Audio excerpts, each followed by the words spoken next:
Phone tapping జరుగుతుంది.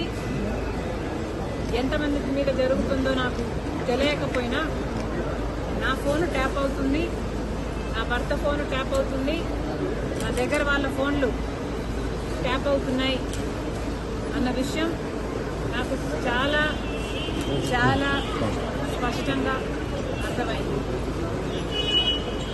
అసలు మా ఫోన్లు ట్యాప్ అవుతున్నాయి అనే అంశాన్ని నిజానికి నిర్ధారించింది వైవి సుబ్బారెడ్డి గారే. స్వయంగా వైవి సుబ్బారెడ్డి గారే హైదరాబాద్లో మా ఇంటికి వచ్చారు. మా ఇంటికి వచ్చి మా ఫోన్లు ట్యాప్ అవుతున్నాయి అన్న అంశం నిర్ధారిస్తూ మా ఫోన్లు ట్యాప్ చేసిన ఒక కాన్వర్సేషను, ఒక ఆడియో కాన్వర్సేషను, వాళ్ళు ఫోన్ ట్యాప్ చేసిన కాన్వర్సేషను నాకే వినిపించారు.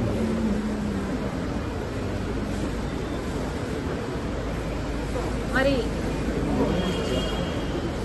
ఈ విషయం సుబ్బారెడ్డి గారు ఇప్పుడు ఒప్పుకుంటారా అంటే నాకు తెలియదు, నాకు అనుమానమే. ఎందుకంటే జగన్మోహన్ రెడ్డి గారు తన సొంత మేనల్లుడు మేనకోడలు ఆస్తి కాజేసే కుట్రలో భాగంగా జగన్మోహన్ రెడ్డి గారు సాయిరెడ్డి గారికి, సుబ్బారెడ్డి గారికి ఎలా ఒత్తిడి చేశారో, ట్యూషన్లు పెట్టి మరి మీడియాలో ఎలా అబద్ధాలు మాట్లాడించారో సాయిరెడ్డి గారు స్వయంగా చెప్పారు. కాబట్టి ఇప్పుడున్న పరిస్థితుల్లో మరి సుబ్బారెడ్డి గారు ఈ విషయాన్ని ఒప్పుకుంటారో ఒప్పుకోరో నాకు తెలియదు.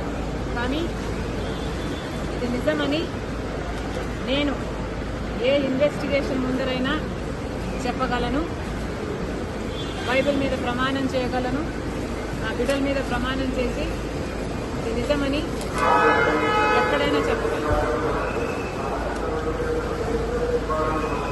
మరి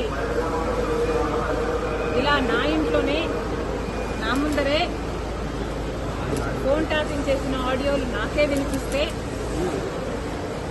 మరి నేనేం చేశాను అని మీరు నన్ను అడగచ్చు. ఎందుకంటే ఫోన్ ట్యాపింగ్ అన్ఎథికలే కాదు, ఇల్లీగల్ కూడా. మరి అంత పెద్ద విషయాన్ని మా ఇంట్లో నా ముందరే బయట పెడితే నేనేం చేశాను అని మీరు నన్ను ప్రశ్నించవచ్చు. కానీ ఇక్కడ నేను చెప్పాలనుకున్న సంజాయిషి ఏమిటంటే, అప్పట్లో ఒకవైపు తెలంగాణలో కేసీఆర్ గారు ముఖ్యమంత్రిగా ఉన్నారు, ఆంధ్రప్రదేశ్లో జగన్మోహన్ రెడ్డి గారు ముఖ్యమంత్రిగా ఉన్నారు. ఇటు తెలంగాణలోనైనా ఇటు ఆంధ్రాలోనైనా కేసీఆర్ గారు జగన్మోహన్ రెడ్డి గారు చేస్తున్న అరాచకాలతో పోలిస్తే ఫోన్ ట్యాపింగ్ అంశం చాలా చిన్నదిగా కనిపించింది. ఒకవైపు జగన్మోహన్ రెడ్డి గారికి నేను తోడబుట్టిన చెల్లెలిని, ఆ విషయం కూడా మర్చిపోయి రాజశేఖర రెడ్డి గారి బిడ్డనని మర్చిపోయి జగన్మోహన్ రెడ్డి గారు నేను రాజకీయంగా ఆర్థికంగా ఎదగకూడదు అన్న ఉద్దేశంలో నన్ను ఎలాగైనా సరే నా భవిష్యత్తును పాతిపెట్టాలి అన్న ఉద్దేశంతో ఎన్నో చేశారు. అందులో భాగం ఫోన్ ట్యాపింగ్లు అయితేనేమి, నా మీద నిఘా పెట్టడం అయితేనేమి, నేను మాట్లాడుతున్న వాళ్ళని ట్రాక్ చేయడం అయితేనేమి, నాకు రాజకీయంగా బలమయ్యే వాళ్ళని లేక నాకు సపోర్ట్ చేసే వాళ్ళని బెదిరించడం అయితేనేమి ఇలాంటివి ఎన్నో చేశారు. అందులో భాగంగానే ఈ ఫోన్ ట్యాపింగ్ కూడా చేశారు. జగన్మోహన్ రెడ్డి గారు నా మీద చేసిన అత్యాచారాలలో ఫోన్ ట్యాపింగ్ అనేది చాలా చిన్నది. అసలు నేను ఊపిరి తీసుకోవడమే కష్టం చేశారు జగన్మోహన్ రెడ్డి గారు. కనుక ఆ రోజుల్లో నేను తెలంగాణలో పొలిటికల్ అరీనాలో ఉన్న కేసీఆర్కి వ్యతిరేకంగా పోరాటం చేస్తున్న జగన్మోహన్ రెడ్డి గారికి ఏ సంబంధం లేనప్పటికీ నన్ను తొక్కేయాలి అనే గట్టి ప్రయత్నం చేస్తున్నాడు. ఇంతమంది ఇన్ని ఫోర్సెస్తో పోరాటం చేయడం వాస్తవానికి నాకు చాలా కష్టంగా ఉండింది. Therefore, I could not fight every battle. I had to choose which battle to fight, and ఆ టైంలో I could not afford to fight this phone tapping issue. నేను ఏ పోరాటాలు చేయాలి అన్నది నా సర్వైవల్ కోసం నేను పోరాటాలు చేస్తున్నా.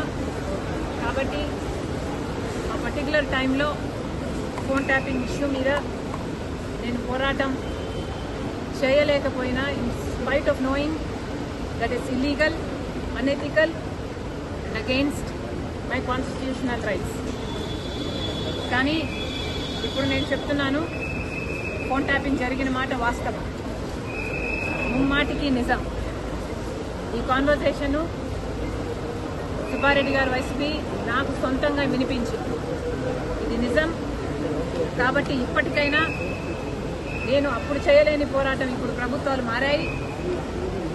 ఇక్కడ రేవంత్ అన్నగారు ఉన్నారు, అక్కడ చంద్రబాబు గారు ఉన్నారు. కనీసం ఇప్పుడైనా ఈ ఇష్యూని చాలా సీరియస్గా తీసుకోవాలి. ఎక్కడ ఏ ఎంక్వైరీకి రమ్మన్నా నేను కూడా రావడానికి సిద్ధంగా ఉన్నాను. తప్పు జరిగింది, ఆ తప్పుకు శిక్ష కూడా పడాల్సిన అవసరం ఉంది. అంటే ఎంక్వైరీనైనా మీరేమన్నా ఫిర్యాదు చేసే అవకాశం ఉందా? నేను ఫిర్యాదు చేయాలి అనుకుంటే జగన్మోహన్ రెడ్డి గారు నాకు ఎంఓయూ రాసిచ్చిన రోజే ఇది అమలు చేయటం లేదు అని ఫిర్యాదు చేసేదాన్ని. నిజానికి సొంత తల్లిని కోర్టుకి ఇచ్చింది జగన్మోహన్ రెడ్డి గారు. నాకు పర్సనల్ గ్రడ్జెస్ లేవు అని నిరూపించుకోవడానికి మేబీ నేను పర్సనల్ ఫిర్యాదు చేయకపోవచ్చు. కానీ నేను చెప్పాలనుకుంటున్నది సోషల్ ఇష్యూ. ఇక్కడ తప్పు జరిగింది.